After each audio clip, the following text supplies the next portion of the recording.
aujourd'hui encore à l'Amnewood Market. Oui bon, il semblerait bien que tout est tourné le même jour et que tous les plans ils sont à 5 minutes d'écart, mais peu importe. Et aujourd'hui, on va goûter des petits mandous. Mais là, c'est des mandous briochés, on va dire. J'adore ces mandous là. Ça ressemble un peu à des Bunbao pour ceux qui connaissent. Moi, je vais me régaler et après, vous allez vous régaler après parce que j'espère que j'arriverai à refaire aussi bien que les petits mandous coréennes. On verra bien. Je suis vraiment fier de moi.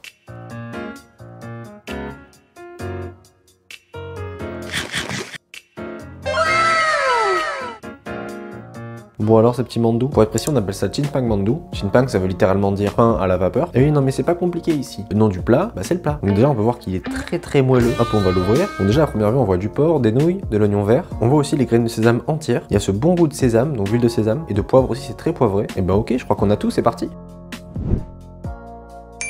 Donc pour commencer, on va prendre du porc, de l'oignon vert, de l'ail évidemment, parce qu'il y a toujours de l'ail dans n'importe quel plat coréen, des naengmyeon, de la farine, et on va commencer par la pâte pour les mandous. Parce que c'est le plus long, va falloir qu'elle lève pendant au moins 2 heures. Donc dans un récipient, on va mettre de l'eau, de la levure et du sucre, on délaye tout ça, et ensuite on ajoute notre farine, on mélange bien. Là les quantités que je vous affiche c'est pour 8 mandous, donc pour 2 petits gourmands, et sinon vous avez le détail en description et vous faites tout en proportion. Une fois qu'on a tout bien mélangé avec nos petites baguettes, on va pouvoir y aller légèrement avec la main. Vous embêtez pas à la travailler très longtemps, petite technique facile. Une fois que tout est bien aggloméré, on la laisse reposer une trentaine de minutes, et c'est là qu'on va venir la travailler. Regardez, 30 minutes après, la pâte elle est bien plus souple, bien plus facile à travailler, et là maintenant c'est là qu'on met la main à la pâte. Donc là on vient la travailler pendant au moins 5 minutes, et là quand elle est bien lisse qu'elle colle plus, on la laisse pendant 2 petites heures bien levées tranquillement. Et maintenant on va pouvoir préparer notre farce. Donc je viens couper mes oignons verts en petites rondelles. Il y avait vraiment des bouts qui étaient assez gros d'oignons verts dans le mandou, donc je coupe assez fin quand même, mais ne le mixez pas. On fait la même chose pour l'ail, il y avait quand même des gros bouts d'ail, ça régale, putain on adore l'ail. Pour les naengmyeon, une fois qu'ils sont cuits, soyez pas radin au coup de ciseau, faut vraiment que ce soit très fin. Et là tous nos ingrédients sont dans le même bol, il manque plus que la viande de porc, et on va assaisonner tout ça. Donc une cuillère à soupe de graines de sésame, une cuillère à soupe de poivre, une cuillère à soupe de sauce huître, une cuillère de sel, une cuillère d'huile de sésame, et là maintenant on mélange bien avec un gant pour les fragiles comme moi, ou sinon à la main, à l'ancienne. 2 heures sont passées, on repasse à la pâte. Regardez comme elle a bien gonflé, c'est un petit coussin d'air tout mimi. Je fais un petit boudin pour pouvoir portionner ma pâte en 8, ça fait environ un bâton de 50 grammes, et on fait toujours à l'œil ici, pas de balance. Je viens les rouler en petites boules, ça sera plus facile après pour les étaler. Pour les étaler, facile, on fleure légèrement notre plan de travail, et là on va venir étaler pour faire un disque d'environ 10 cm. Laissez plus d'épaisseur au milieu du disque, et faites les bords un peu plus fins du coup. Et maintenant le plus compliqué, le pliage. On vient disposer la pâte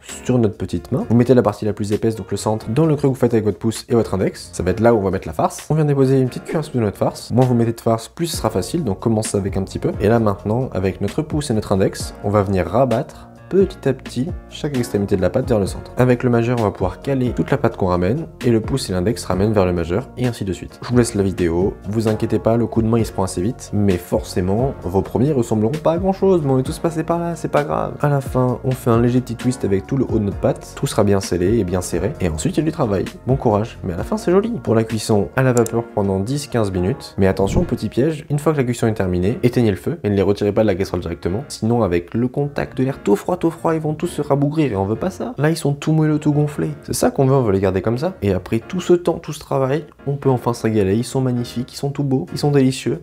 Bon alors, ces petits Chinpang mandou, ça sent vraiment super bon. Bon après je suis un peu un tricheur parce que bon, ça ressemble à des Bunbao. Donc pour le pliage, bon, j'avais déjà fait avant. Donc c'est pour ça que j'ai pas trop galéré. Bon la pâte est bien alvéolée. Visuellement, on n'est pas loin de ce qu'a fait la mamie. Peut-être un peu trop de nouilles, pas assez de sésame. Mais ça sent super bon. On va voir maintenant le goût.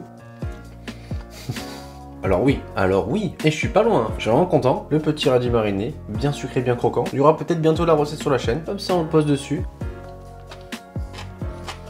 Petit côté un peu brioché, c'est exceptionnel ça, un petit câlin, une petite douceur. Faites ça, et à bientôt.